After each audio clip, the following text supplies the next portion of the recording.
ഈശോ മിശിഹായ്ക്ക് സ്തുതിയായിരിക്കട്ടെ. നമ്മളിന്ന് പാതി നോമ്പിലേക്ക് പ്രവേശിച്ചിരിക്കുകയാണ്.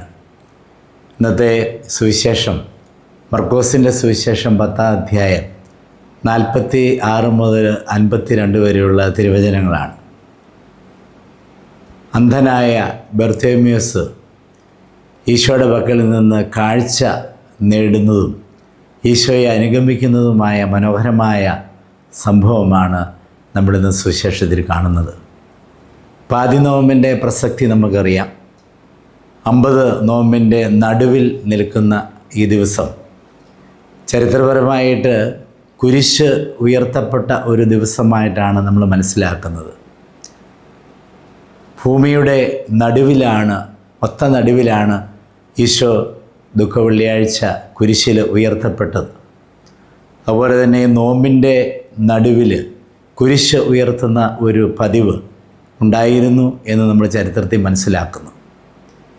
നമ്മൾ ബർത്തേമ്യൂസും ഈ ഈശോയും ഈ കുരിശും എല്ലാമായിട്ട് ചേർത്തുകൊണ്ട് ഇന്നത്തെ സുവിശേഷത്തെ നമ്മൾ കാണുമ്പോൾ ഈ ബർത്തേമ്യൂസിൻ്റെ പ്രത്യേകത, അവൻ ഈശോയെ വിളിക്കുന്നത് ദാവീദിൻ്റെ പുത്രനായ ഈശോയെ എന്നെ കനിയണമേ എന്നാണ്.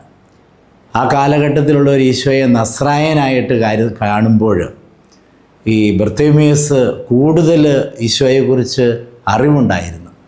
എന്ന് പറഞ്ഞാൽ അവൻ്റെ ബാഹ്യനേത്രങ്ങൾക്ക് കാഴ്ച ഇല്ലായിരുന്നെങ്കിലും ആന്തരിക നേത്രം കൊണ്ട്, വിശ്വാസം കൊണ്ട് അവൻ ഈശോയെ അടുത്തറിഞ്ഞിരുന്നു. അതുകൊണ്ടാണ് ആൾക്കാരുടെ സംസാരത്തിൽ നിന്ന് മനസ്സിലാക്കിയിട്ട് അവൻ ഈശോയാണെന്നറിഞ്ഞപ്പോൾ ഉച്ചത്തിൽ നിലവിളിക്കുകയാണ്, ദാവീദിൻ്റെ പുത്രനായ ഈശോയെ എൻ്റെ മേൽ കരുണയായിരിക്കണമേ എന്ന്. ചുറ്റുമുള്ളവരൊക്കെ മിണ്ടാതിരിയട എന്ന് പറഞ്ഞ് അവനെ ശാസിച്ചെങ്കിലും അവരൊന്നും പറഞ്ഞത് അവൻ പരിഗണിച്ചില്ല. അവൻ കൂടുതൽ ഉച്ചത്തിൽ അവൻ്റെ വിശ്വാസം വെളിപ്പെടുത്തിക്കൊണ്ട് ദാവീദിൻ്റെ പുത്രനായ ഈശോ എൻ്റെ മേൽ കരുണയായിരിക്കണമേ എന്ന് പ്രാർത്ഥിക്കുകയാണ്. നമ്മൾ നോമ്പുകാലത്തിൻ്റെ നടുവിൽ നമ്മൾ കുരിശ് ഉയർത്തുക എന്ന് പറഞ്ഞാൽ ഈ വിശ്വാസത്തിൻ്റെ കുരിശാണ് ഉയർത്തേണ്ടത്. ഈ ബർത്തേമ്യൂസ് അവൻ്റെ ആ വിശ്വാസം, ആൾക്കാർ അവനെതിരെ നിന്നപ്പോഴും അതിൻ്റെ മുകളിൽ അവൻ്റെ വിശ്വാസം ഉയർത്തിക്കൊണ്ട് അവൻ ഈശോയെ രക്ഷകനായിട്ട് വിളിച്ചു പറയുകയാണ്.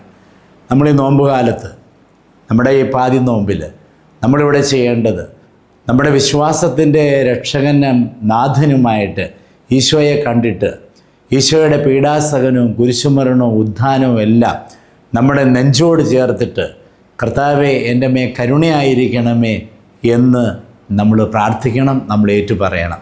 നമുക്കറിയാം, അനുതാപവും എളിമയുമാണ് നമ്മുടെ ജീവിതത്തിൽ നോമ്പിൻ്റെ ചൈതന്യം നമ്മളിലേക്ക് കൊണ്ടുവരുന്നത്. ഞാൻ പാപികളിൽ ഒന്നാമനാണെന്ന് പൗലോസ്ലീഹ പറയുമ്പോൾ അദ്ദേഹം തന്നെ വീണ്ടും പറയുന്നുണ്ട്, ഞാൻ ആഗ്രഹിക്കുന്ന നന്മയല്ല, ആഗ്രഹിക്കാത്ത തിന്മയാണ് എൻ്റെ ജീവിതത്തിൽ വന്നു പോകുന്നതെന്ന്. അപ്പോൾ നമ്മുടെ ഓരോരുത്തരുടെയും ജീവിതത്തിൽ സഹനങ്ങൾ വാസ്തവത്തിൽ പുണ്യത്തിൽ വളരുന്നതിന് നമ്മൾ പരിശ്രമിക്കുമ്പോൾ നമ്മുടെ ശരീരത്തിൻ്റെ പ്രവണതകൾ നമ്മളെ പാപത്തിലേക്ക് നയിക്കും. അങ്ങനെ ആ പാപത്തിലേക്ക് നയിക്കുമ്പോൾ കുരിശിലെ ഈശോയെ കാണുവാനായിട്ട് നമുക്ക് സാധിക്കണം. അതുകൊണ്ട് ആ ഈശോയെ കണ്ടെത്തുവാനായിട്ട്, കുരിശിലെ ഈശോയെ കണ്ടെത്തുവാനായിട്ട് നമുക്ക് സാധിക്കുക എന്നുള്ളതാണ് ബർത്തേമ്യൂസ് നമുക്ക് നൽകുന്ന സന്ദേശം. എന്നിട്ട് ബർത്തേമ്യൂസിന് നൽകുന്ന ഈശോയുടെ മനോഹരമായിട്ടുള്ള അനുഗ്രഹം ശ്രദ്ധിക്കേണ്ടതാണ്. ഈശോ പറയുകയാണ്, നിന്നെ ഞാൻ അനുഗ്രഹിക്കുമെന്ന് പറയുന്നതിന് നിനക്ക് അവൻ്റെ വിശ്വാസം കണ്ടിട്ട് അവനെ അനുഗ്രഹിക്കുകയാണ് ഈശോ. അപ്പം നമ്മുടെ ജീവിതത്തിൽ ഈശോയിലുള്ള വിശ്വാസം നമ്മൾ ഉറക്കെ പ്രഘോഷിക്കേണ്ട അവസരമാണ് നോമ്പിൻ്റെ അവസരം. അത് നമ്മുടെ സന്ധ്യാപ്രാർത്ഥന, വിശുദ്ധ കുർബാന, കുമ്പസാരം, മറ്റു കൂദാശകൾ, ഭക്താനുഷ്ഠാനങ്ങൾ, കുരിശിൻ്റെ വഴി, ഇതിലെല്ലാം വഴി നമ്മൾ ദൈവസ്നേഹത്തിലേക്കും സഹോദര സ്നേഹത്തിലേക്കും വളരണം. അല്ലാതെ കുറേ ഭക്താനുഷ്ഠാനങ്ങൾ ചെയ്തുകൊണ്ട് കാര്യമില്ല. നോമ്പ് എന്നുള്ള വാക്കിൻ്റെ അർത്ഥം നമുക്കറിയാം. അൻപ് എന്ന് പറയുന്നാൽ തമിഴ് വാക്കാണ്, അത് സ്നേഹമാണ്. ചില നൊമ്പരത്തോടെ നമ്മുടെ ജീവിതത്തിൽ അൻപ്, സ്നേഹമുണ്ടാകണം. അത് ദൈവത്തോടും സഹോദരങ്ങളോടും ആ സ്നേഹമുണ്ടാകുമ്പോഴാണ് നോമ്പിന് അർത്ഥമുണ്ടാകും. നമ്മുടെ സ്വാർത്ഥത, ആ സ്വാർത്ഥതയെ നമ്മൾ പാതാളത്തിലേക്ക് മാറ്റിയിട്ട് ഈശോയുടെ കുരിശിനെ നമ്മൾ ഉയർത്തുന്ന ഈ പാതി നോമ്പിൽ നമുക്ക് ബർത്തേമ്യൂസിനെ പോലെ കൂടുതൽ ആഴമുള്ള വിശ്വാസമുള്ള വ്യക്തികളായി മാറാം. മറ്റുള്ളവരെന്ത് പറയും എന്നൊന്നും നോക്കാതെ വെറോനിക്ക പോയി ഈശോയുടെ തിരുമുഖം തുടച്ചതുപോലെ മറ്റുള്ളവർ പറഞ്ഞതൊന്നും കേൾക്കാതെ ഉറക്കെ ഈശോയെ എന്നെ രക്ഷിക്കണമേ എന്ന് പറഞ്ഞ ബർത്തിമേസിനെ പോലെ നമുക്കും വിളിച്ചു പറയാം, ഈശോയെ എൻ്റെ മേ കരുണയായിരിക്കണമേ എന്ന്.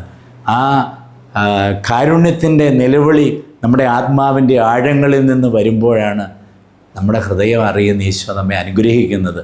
അതുകൊണ്ട് നമ്മുടെ ജീവിതത്തിൻ്റെ എല്ലാ ബലഹീനതകളോടും കൂടി നമ്മളതിൽ മനസ്സുമെടുക്കാതെ കർത്താവിൻ്റെ കാരുണ്യത്തിൻ്റെ മുന്നിൽ എളിമയോടെ നമുക്ക് നിൽക്കുവാനും മരണം വരെ നമ്മൾ വിശുദ്ധി വളരുവാനും ഈ ഒരു യുദ്ധം നമ്മൾ നടത്തേണ്ടതുണ്ട്. അത് നമ്മുടെ പുണ്യവഴികളിൽ ഈ കുരിശ് ഉയർത്താൻ വേണ്ടിയുള്ള നമ്മുടെ പരിശ്രമമാണ്. ആ പരിശ്രമത്തിൽ നമ്മളെ ശക്തിപ്പെടുത്തുന്നത് പരിശുദ്ധാത്മാവാണ്. ആ പരിശുദ്ധാത്മാവ് നമ്മളെ ആബായുടെ സ്നേഹത്താൽ നിറഞ്ഞ് പരിശുദ്ധ ത്രിത്വത്തിൻ്റെ സഹവാസത്താൽ നമുക്ക് കൂടുതലും ഒരു സ്വർഗീയ കൂടാരത്തിൻ്റെ അനുഭവം ഉണ്ടാക്കാനായിട്ട് ഈ പാതി നോമ്പിൻ്റെ ബാക്കിയുള്ള ദിവസങ്ങളിൽ നമുക്കിടയാകട്ടെ.